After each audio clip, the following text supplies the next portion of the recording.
Halo teman-teman investor dan trader, kembali lagi di channel Ide Investasi. Kali ini saya ingin membahas, suatu emiten yang mungkin memang teman-teman lihat ini sudah mulai bergerak, tetapi teman-teman masih memiliki keraguan akankah mereka akan dapat terus berjalan naik. Ya, seperti yang teman-teman lihat di dalam share screen saya menyajikan 3 emiten konstruksi, yaitu PT PP, kemudian ada Wika, dan kemudian ada ADI. Nah, mungkin teman-teman bilang, "Wah, Mas, kok telat membahasnya?" Nah, maka saya sajikan dulu sebelumnya ya, teman-teman. Ya, ini dia. Ya, sebenarnya ini adalah grup yang saya sering posting mengenai review saya. Kalau teman-teman lihat, saya sebenarnya sudah mention mengenai konstruksi ini sebenarnya sudah saya mention semenjak bulan April tanggal 27 ya. Ini saya memakai search di WhatsApp grup saya. Saya sudah bicara mengenai konstruksi dari bulan April tanggal 27. Kemudian sebenarnya saya tuh melakukan korelasinya lagi adalah seperti berikut nih teman-teman. Konstruksi juga saya sudah melirik di tahun 2023 Maret saya sudah sebut. Analisanya simpel, raw material turun, ya, yaitu harga coal turun, demand diestimasi naik, saya sebut konstruksi dan properti, jadi operating profit margin harusnya OY. Dengan catatan selama pemerintah bayarnya OY juga, gitu. Jadi ya, ya materi videonya memang saya telat buatnya, tetapi karena banyak yang saya harus analisa, tapi saya sudah mention mengenai properti di grup diskusi saya semenjak bulan April dan bulan Maret dan bulan April. Nah, mari kita lihat di bulan Maret dan April itu sebenarnya posisi konstruksi itu ada di berapa. Nah, sekarang teman-teman saya ajak ngelihat di bulan Maret dan bulan April, teman-teman. Berikut gambarnya Adi. Ya. Ini bulan Maret, kalau nggak salah saya mention di sini nih, bulan Maret, kemudian saya ulangin lagi di bulan April. April, nih saya bilang di sini nih, tanggal 26. Saya sebut, wah kok konstruksi tiba-tiba pada jalan. Jadi saya memang sudah menargetkan konstruksi jauh sebelum Om atau Bapak Erick Thohir, Menek BUMN itu berencana untuk menyuntikkan capital ke dalam Wika ya. Ya, jadinya saya keduluan dulu nih soleh Pak Erick Thohir. Ya, jadi ini adalah chartnya Adi dengan weekly chart. Teman-teman bisa lihat, saya mention di April, kemudian dia turun dulu bottoming di Mei, untuk kemudian konstruksi ngegas terus naik. Gitu, teman-teman. Terus ini untuk Adi ya, teman-teman ya. Ya, ini untuk Adi. Kemudian kalau saya pilih Wika-nya, ya sama juga pattern-nya. Chartnya ini saya mention di bulan Maret, kemudian di April 26 saya bilang, wah ini menarik nih konstruksi. Terus dibuat bottoming-nya di bulan di bulan Mei akhir, teman-teman. Nah, yang menjadi pertanyaan pasti bagi teman-teman adalah, kok bisa nih konstruksi padahal kan ancur-ancuran, terus kok dia bisa tiba-tiba naik? Izinkan share sedikit, ini sebenarnya analisa saya akan, yang saya pernah buat untuk, ini review saya untuk semen Gresik, kalau teman-teman sudah menonton video saya mengenai semen Gresik atau semen Indonesia. Ya, ini adalah keterangan dari manajemen, ya. Kenapa pada turun? Karena selama tahun 2022 pemerintah itu lebih mengarah fokusnya kepada transportasi, komunikasi, hotel dan restoran, di mana pandemi itu kan memang sudah mulai dibuka pada saat di akhir tahun 2021 ya teman-teman ya. Maksudnya perjalanan sudah mulai dibuka, tetapi budget mengenai pandemi itu masih dititik beratkan pada kesehatan. Dan belanja masyarakat itu tahun 2021 ya. Sedangkan untuk tahun 2022 masyarakat itu lebih mengarah kepada transportasi, komunikasi, hotel dan restoran, sehingga tidak terlalu berfokus kepada perumahan gitu. Nah, itu disebabkan oleh adanya pembatasan aktivitas. Nah, ini adalah laporan dari Semen Indonesia, sehingga menyebabkan kontraksi pada permintaan semen nasional pada tahun 2022. Berikutnya, ya ini, penjelasan dari manajemen Semen Indonesia adalah kontraksi pertumbuhan permintaan, tantangan yang dihadapi oleh pelaku semen industri adalah struktur biaya terhadap kenaikan energi. Jadi, bisa dibilang cost produksinya yang berkaitan dengan infrastruktur itu semua pada mahal karena kenaikan nilai energi. Oke, nah ini saya berikan garis merah ya. Pandangan manajemen semen Indonesia adalah komitmen dalam meningkatkan iklim investasi Indonesia dan pemerataan pertumbuhan ekonomi, sehingga mendorong pemerintah untuk terus melakukan peningkatan kualitas infrastruktur. Hal ini tercermin dalam komitmen pemerintah menyelesaikan proyek strategis nasional, ya, dan masih tingginya alokasi APBN untuk pembangunan infrastruktur. Nah, ini di sini teman-teman yang saya ingin garisin untuk teman-teman. Tercermin dari komitmen pemerintah menyelesaikan. Definisi menyelesaikan itu saya baca seperti ini. Kalau teman-teman mengikuti jatuhnya emiten infrastruktur, ini semua ya bisa dibilang sebagai akibat naiknya Pak Jokowi, di mana Pak Jokowi itu memahami bahwa untuk Indonesia ekonominya maju, maka infrastruktur harus dikebut. Nah, semenjak itu Pak Jokowi banyak mengebut pembangunan infrastruktur yang menyebabkan perusahaan konstruksi itu banyak berutang. Nah, banyak berutangnya perusahaan konstruksi itu sebagai akibat dari target pembangunan Presiden Pak Jokowi. Dan kebetulan Pak Jokowi dipilih 2 kali. Sehingga ya bisa dibilang perusahaan konstruksi itu semakin suffer. Tetapi teman-teman harus melihat kata-kata dari manajemen. Dari komitmen pemerintah menyelesaikan proyek strategis nasional. Jadi artinya adalah, dan ini harapan saya ya, sebelum Pak Jokowi turun, mungkin IKN yang nggak kekejar. Tetapi pemerintahan Pak Jokowi itu berkomitmen untuk menyelesaikan pembangunan infrastruktur yang sudah dimulainya. Itu harapan saya. Jadi artinya apa? Artinya disbursement pemerintah itu akan semakin kencang di tahun 2023 dan di tahun 2024. Disbursement itu pengertiannya adalah pengeluaran dari APBN terhadap sisi infrastruktur.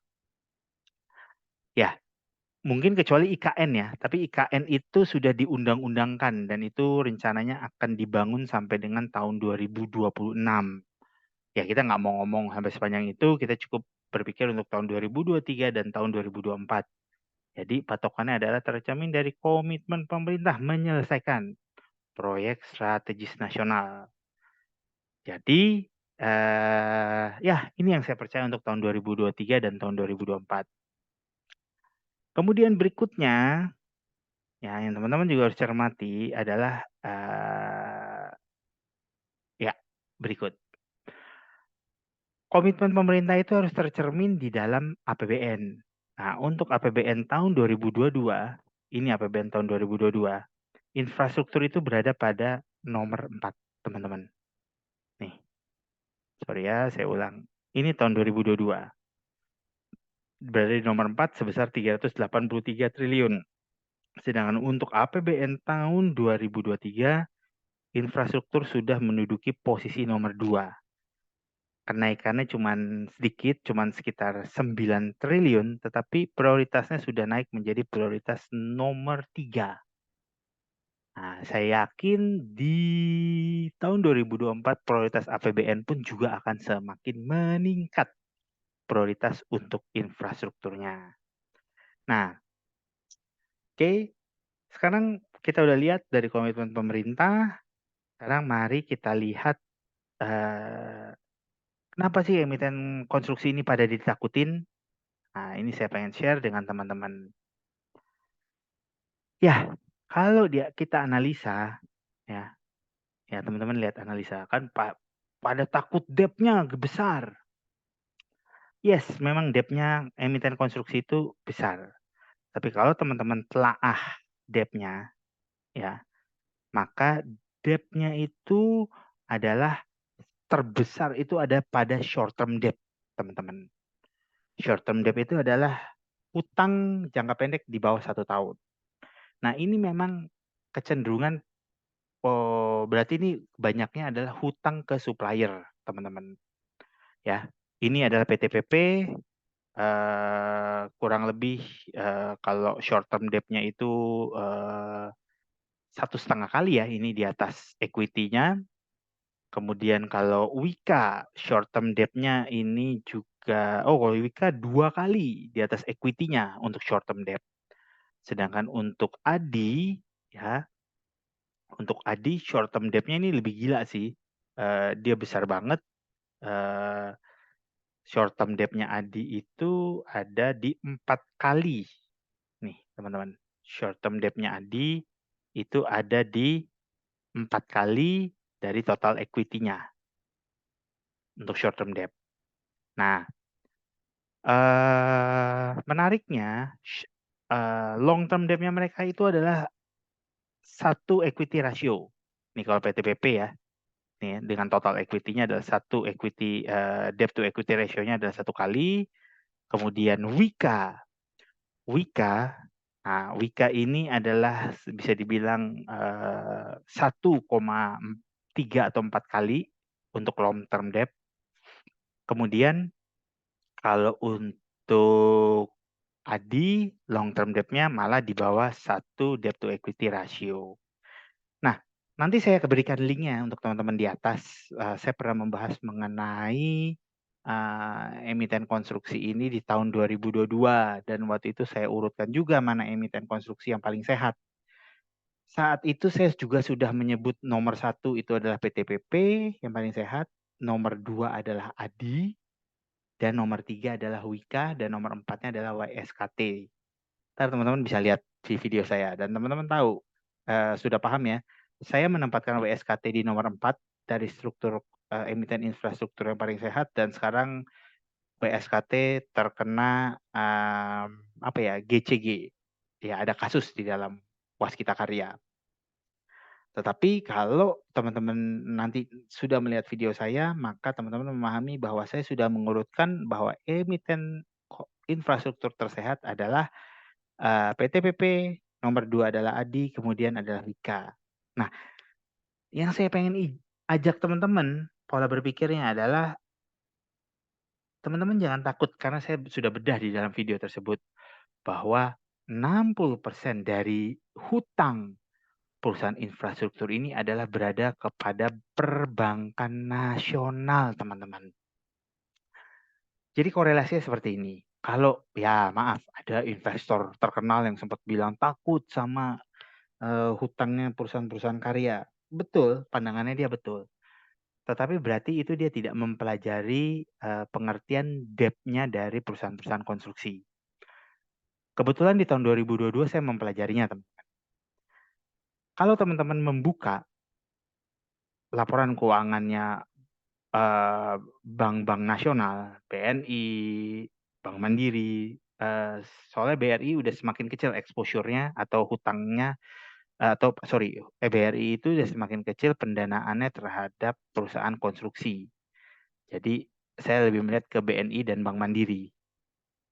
Mereka menyebut hutang kepada perusahaan infrastruktur itu adalah hutang afiliasi. Teman-teman paham ya, hutang afiliasi. Kenapa dibilang hutang afiliasi? Karena kontrol dari perusahaan bank plat merah dan perusahaan konstruksi ini berada pada Kementerian BUMN. Atau dalam arti kata, perusahaan ini dimiliki oleh negara Republik Indonesia. Jadi, gimana ya istilahnya ya? Istilahnya adalah, kalau hutang terafiliasi itu adalah bahwa kalau sampai perusahaan infrastruktur ini tidak membayar, otomatis si bank itu akan menagih ke parents company-nya. Dalam hal ini adalah Republik Indonesia atau Kementerian BUMN. Gitu, teman-teman. So, jadi bisa dianggap ini adalah utang negara. Nah, dan kenapa saya yakin hutang itu harus dibayar? Karena bila negara tidak membayar hutang perusahaan infrastruktur, ya, dicatat ya teman-teman, bila negara tidak membayar hutang perusahaan infrastruktur itu ke bank, maka akan terjadinya kolaps di negeri ini.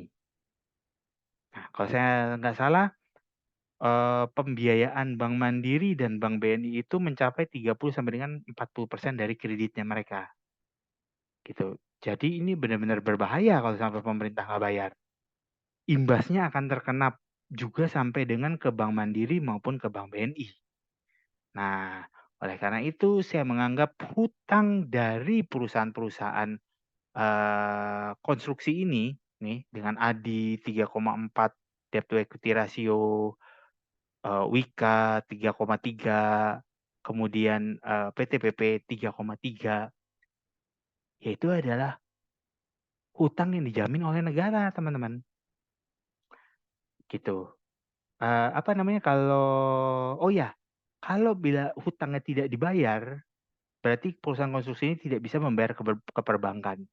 Kalau tidak bisa membayarkan ke perbankan, berarti akan terjadinya sistemik risk atau resiko sistemik di dunia perbankan Indonesia. Dan itu bisa menjalar tuh ke semua bank. Nah, jadi oleh karena itu pasti pemerintah akan membayar hutang perusahaan-perusahaan konstruksi.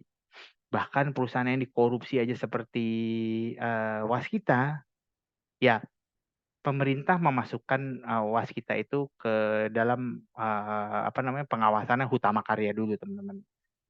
Gitu, untuk ditelaah mana nih yang merupakan proyek berkasus atau tidak.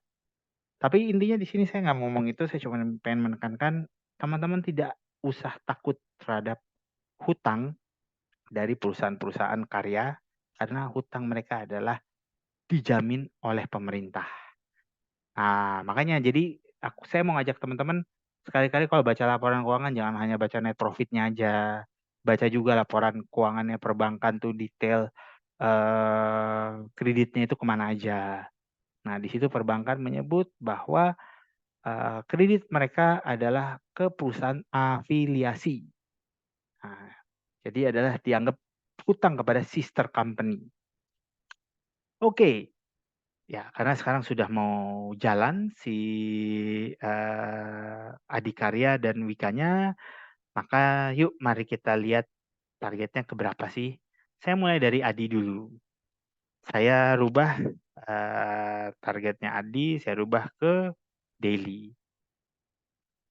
Ya, kalau target saya memakai Elliott Wave karena lebih mudah menghitungnya dibandingkan saya harus menghitung fundamentalnya dari perusahaan-perusahaan konstruksi ini.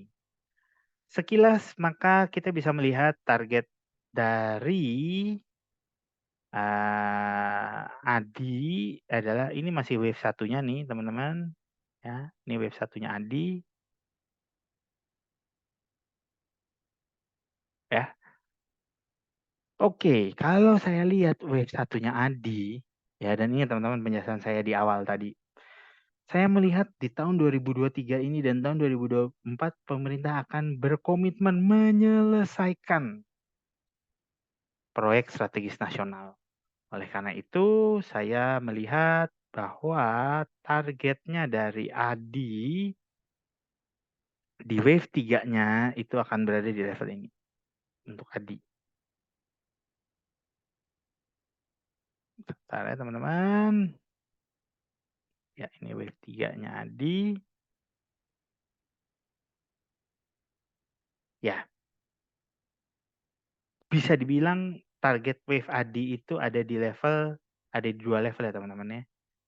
Pertama, target pertama itu, saya melihatnya target pertama itu ada di 730 ya. Ini target pertamanya ADI di 730.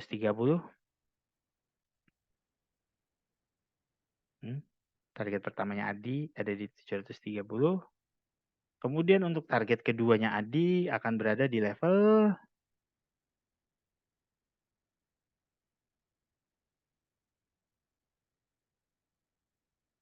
ya, ini dia. Ini untuk wave 3-nya. Ya.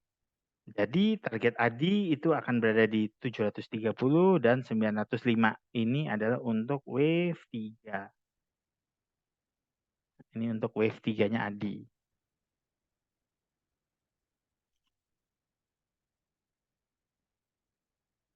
Yes. Ini teman-teman. Di 730 dan juga di 905. Kemudian mari kita lihat Wika. Wika ini yang saya baca kan dia akan diinjek capital.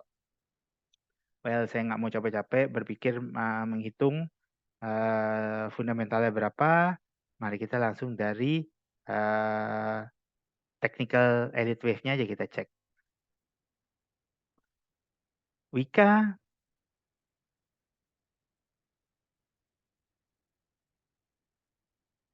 ya, Wika saya melihat ini dia ada potensi untuk ke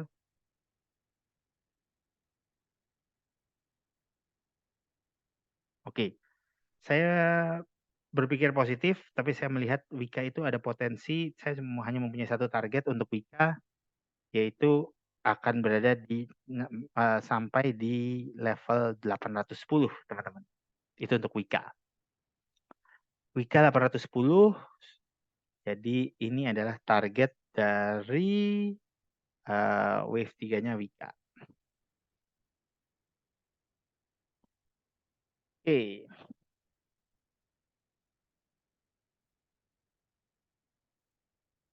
Ya, teman-teman. Ini dia targetnya. Yes, ini saya lihat. Wika wave 3-nya akan berada di 810 gitu. Ya, sementara saya melihat seperti itu. Jadi saya ulangi, Wika berada di 810 targetnya, sedangkan untuk Adi target 1 di 730 dan target kedua ada kemungkinan di 905. Saya melihat emiten konstruksi ini akan bergerak agak panjang dan mereka akan bergerak sampai dengan tahun 2024.